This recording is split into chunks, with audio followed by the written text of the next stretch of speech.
ลายแห้งทุกคนเอ้ยควายมาลักกินข้าวพุ่นนะเสียหายหลายเติบเนาะตัวนี้ดำไหมดำประมาณ7 วันควายลักถอนมดเนาะควายลักกินข้าวเมื่อคืนทุกคนเอ้ยนะเสียหายหลายเติบ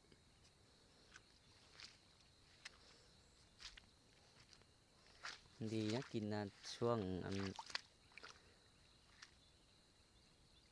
เดือน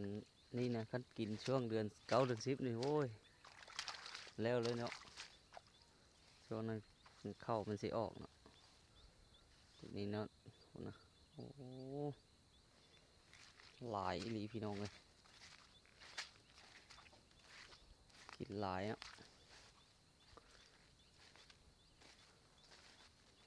ควายประมาณ7-8 ตัวเมื่อคืนผ่าหน้าแลนเลยเนาะโอ้